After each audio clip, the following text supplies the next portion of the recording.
All right, so today we're going to lay out in very general terms a phased approach in May about when some things can start, provided that they can meet these top 10 rules and industry-specific requirements that we're going to work with those industries on, and they're going to have in advance. Those conversations have been going on, and this isn't onerous. It's just what's required to deal with the coronavirus. And our industries and associations have been very positive about wanting to work together and about wanting it to be safe. So let's start going through it. It starts on May 11th. And what we're going to do is every 10 days or so, we're going to be able to add some other areas. The first is manufacturing. Obviously, we have had a lot of essential manufacturing that's out there. This will allow non-essential manufacturing to come back if they have the appropriate PPE, if they do the temperature checks, if they do it in a phased, gradual approach, and if they continue to allow telework for areas that can do it. Second piece is construction. Now, a lot of construction has been essential too, but this will open up construction and also set some uniform rules throughout to make sure people are being protected. The next is vehicle or vessel dealerships, so auto and boat, and we're working on the last pieces of that direct guidance. There's been a lot of good plans there, and for example, in just how things will change, test drives, you be by yourself. If you're going and trying to purchase a car, limited numbers of people inside the dealership, and the whole process from which you say, I'll buy it, and everything else that goes on from credit to all the rest, it's a process, is going to be very different, very, very different moving forward. Professional services. Now, a lot of professional services have been able to operate remotely, and to the extent you still can, you should. But again, this is a gradual phase-in where they'll be able to return 50% of staff. Now remember, that shouldn't just be 1 in every 2 people. If you've got an area that telework works, if you can do 30% and operate at your top capacity, you ought to. Because remember, if you have people coming in just to come in and the coronavirus spreads and we do contact tracing, it may send multiple people into self-quarantine. So you got to do this smart, not just on our end, but on the end of others. All right, horse racing. We were able to come to an agreement yesterday, specifically with the group that's going to start, Churchill Downs. They're going to start accepting horses and start accepting folks in their backside on the backside of the track on May 11th. There will be no fans for racing.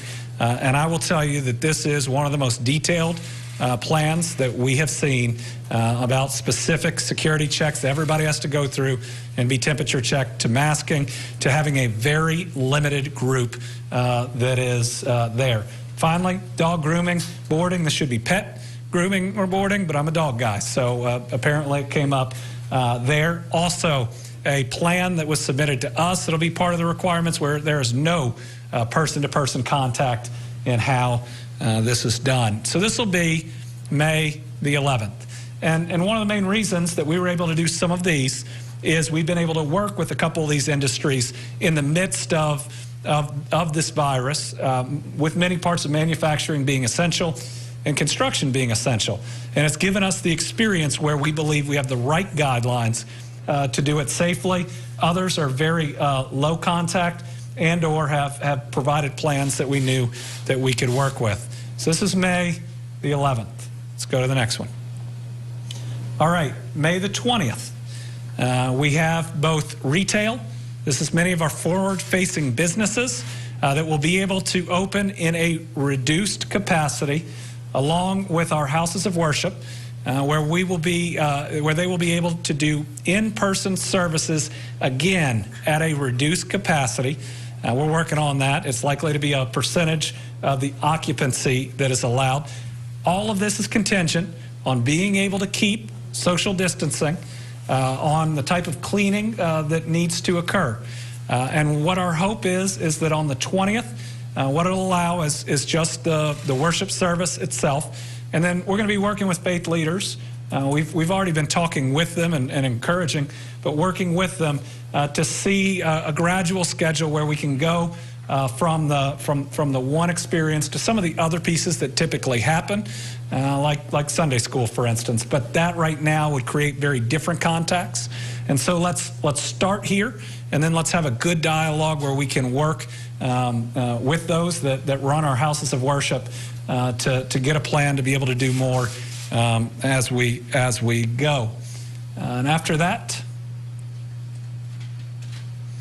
we have May 25th. And provided the virus is where we think it will be at that stage, we're going to be able to do some more things. First, we believe by May 25th, using social distancing, masking where necessary, that we'll be able to allow 10-person or less social gatherings. I know we've all been cooped up, and you want to see, at least if you're us, one other couple and their kids. This is an opportunity to potentially get there. We want you to know that we think this is possible, but it's all contingent on all of us doing this right, on making sure that we don't see a spike in the virus. But there is at least a light, I hope you see at the end of the tunnel, where we can get together a little more. And then barbers, salons, cosmetology businesses, and similar services we see on the 25th. Now, I know that there are some things that aren't included up there. And just because you're not included up there, it might just be that with all the different industries and associations, we haven't listed you. But a couple things that aren't going to be in phase one that we want to work directly with associations and industries to talk about. Number one is restaurants. This is hard on two ends. Number one, in seeing how the virus spreads, and it's hard to have a mask on when you eat. But number two, I know it's hard on the restaurant end if it was based on really limited capacity with the margins that they have to make that work. I know that might not be for everybody, but we want to work with you in the industry to try to figure out how to do this and how to do it safely. And I know we only want to do it if we have a safe experience. Another that we want to be in phase two is gyms. Later, but not in phase one, movie theaters, campgrounds, youth sports. We hope in this summer, and we don't know if it would be June or perhaps early July, we hope that we will be able to do some youth sports. Again, it depends on how the virus reacts to changing temperatures and the rest. It can't be in phase one, but we do have hope. Public pools are not in phase one and won't be in phase two.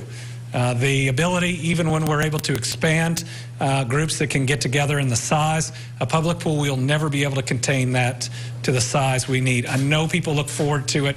I know it's important in the summer, but that's going to spread the coronavirus, and it would prevent us from doing all of this. Summer camps. Unless we see something different in the data, certainly not in phase one, it's going to be really hard to have it in phase two.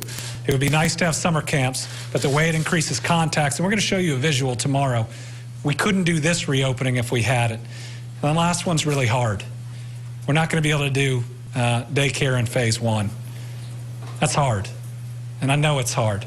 But here's the best example I have for you, and we're going to show you graphically tomorrow. Right now, if I'm at home with my family and I'm healthy at home, there's 4 of us. So I've got 4 contacts if I include myself. If I go to work and I work with 10 other people that have the same number of contacts, I go from 4 to potentially 44. So I hope, following these guidance that we cut that down. But if one of my kids goes to a daycare with 30 other kids, each of which is having at least one parent going to work and having 44 more contacts, we get all of that back. So we go from a controlled amount of contacts to almost an exponential growth. Now, I know this is hard, but if we allowed it right now, we couldn't even do this. So we're going to have to look for solutions. We're going to have to work at hopefully a June solution to that. But I want to be transparent. I know it's going to make even this difficult, but if we did it right now, we couldn't do this. So I hope people will stick with us and work with us see this as a way forward, see this as truly being able to see steps being taken, which they are. But I hope everybody also sees that these are cautious steps that are going to be done with strict compliance. And I would not be suggesting these if I did not think that we could not do them safely. And if it proves that we can't do any of them safely, it is always subject to pause. We cannot allow ourselves to have that second spike that we see in the Philadelphia versus St. Louis. I'm not going to let us have that spike, and when we see it coming, we'll do what we have to adjust, and I know that everybody is with us on that. So just a little bit of an outline on where we're going. Again, there's going to need to be a lot more detail. I'll give you a little example of timing here. For the May 11th groups, I will have the final, from our end, recommended requirements tomorrow. We're going to turn them around and get them to associations. The Chamber's been working really well with us on this and others to comment on, and we hope to have them final this coming Monday, so everybody will have a week to get ready. And all of this allows people to get ready, because if you can't get the masks or the other PPE you need, if you can't get the sanitizer or the hand washing stations, you can't open. Again, we can't, regardless of the reason, not have an unsafe environment simply because it's difficult to get what's necessary. I know we're working on providing, on trying to create, the private sector is trying to create a supply chain for sanitizer. Our distillers have done a good job. They got a lot more sanitizer they can get out there. And then remember, we showed you the video yesterday of how you can make a mask. So let's make sure that we get those things done. And if you're excited about this and you're ready, or if you're a little nervous, these masks are going to become more and more important. So one of the ways that we can stop a spike, even having more contacts, and it's a way, if you think we're moving too fast, that you can make sure you're protecting yourself and everybody else is too.